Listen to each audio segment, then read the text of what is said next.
Para saudara dan saudari yang Tuhan cintai, selamat pagi dan selamat bertemu lagi dalam Renungan Harian edisi hari Senin tanggal 30 November 2020.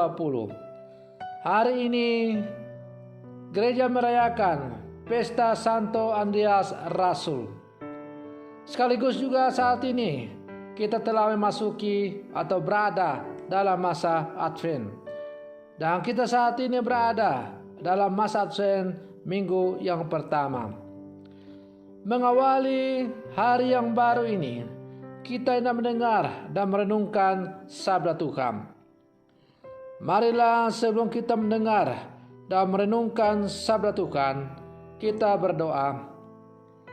Dalam nama Bapa dan Putra dan Roh Kudus. Amin. Allah Bapa Raja yang Maha Mulia, kami bersujud menyembah Engkau.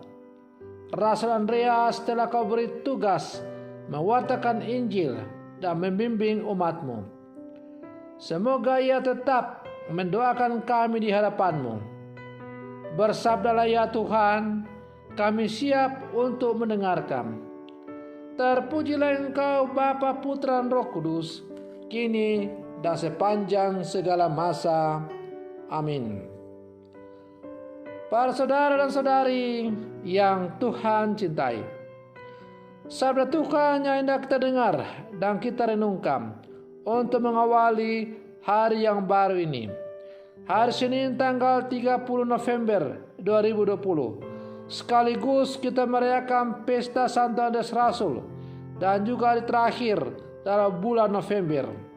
Diambil dari Injil Matius pasal 4 ayat 18 sampai 22. Tuhan sertamu. Inilah Injil Tuhan kita Yesus Kristus menurut Santo Matius. Pada suatu hari, ketika Yesus sedang berjalan menyusur Danau Galilea, ia melihat dua orang bersaudara, yaitu Simon yang disebut Petrus dan Andreas saudaranya. Mereka sedang menebarkan jala di danau, sebab mereka itu penjala ikan. Yesus berkata kepada mereka, "Mari, ikutlah aku, dan kamu akan kujadikan penjala manusia." Mereka pun segera meninggalkan jalannya, lalu mengikuti Yesus. Setelah Yesus pergi dari sana, dilihatnya pula dua orang bersaudara, yaitu Yakobus anak Zebedeus dan Yohanes saudaranya, bersama ayah mereka Zebedeus, sedang membereskan jala di dalam perahu. Yesus memanggil mereka, dan mereka segera meninggalkan perahu serta ayahnya, lalu mengikuti Dia. Demikianlah Injil Tuhan. Para saudara dan saudari yang Tuhan cintai, Andreas dan Simon Petrus merupakan dua murid Yesus yang pertama. Dalam perjalanan selanjutnya, Andreas lebih berperan untuk membawa orang-orang, termasuk Yakobus dan Yohanes, anak Zebedeus, menjadi murid Yesus.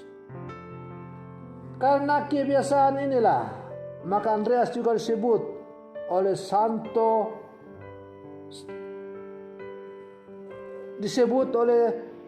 Santo Beda sebagai pengantar kepada Kristus. Andreas juga adalah salah satu rasul yang selalu hadir saat Yesus membuat mujizat. Antara lain, hadir pada saat Yesus menggandakan 5 roti dan 2 ikan. Para saudara dan saudari yang Tuhan cintai, Santo Andreas dipanggil Yesus saat ia bersama saudaranya Petrus sedang menebarkan jala di Danau Galilea. Yesus berkata, "Mari ikutlah aku, dan kamu akan kujadikan penjala manusia." Tanpa pikir panjang, tanpa perhitungan apa-apa, tanpa dalih apapun. Mereka berdua langsung meninggalkan jala dan mengikuti Yesus.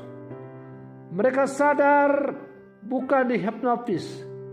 Mereka sungguh tahu dan mau mengikuti Yesus.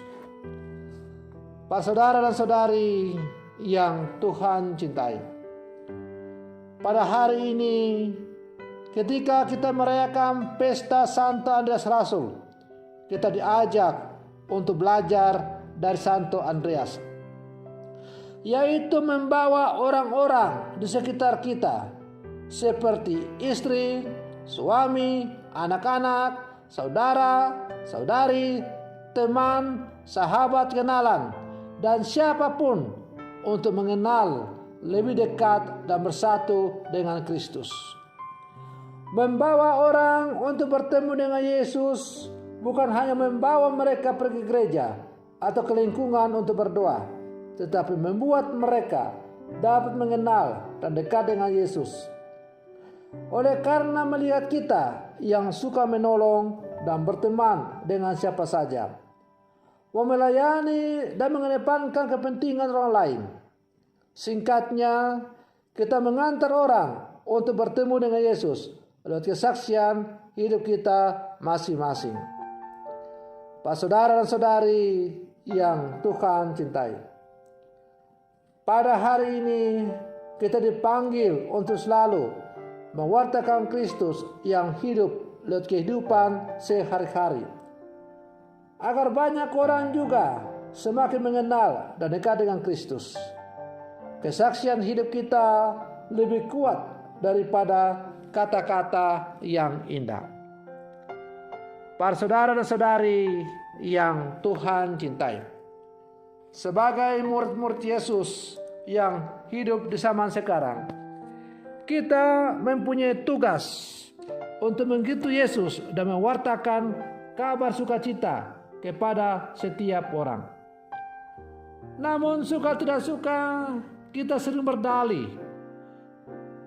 Ada begitu banyak alasan dan kelemahan yang kita kemukakan untuk membenarkan pilihan dan tindakan kita, yaitu diam saja dan tidak mau tahu tentang tugas dan panggilan serta perutusan kita. Karena itu, kita tidak mau direpotkan oleh pikiran dan rencana kita pribadi. Para saudara dan saudari yang Tuhan cintai, kita juga saat ini berada dalam masa Advent.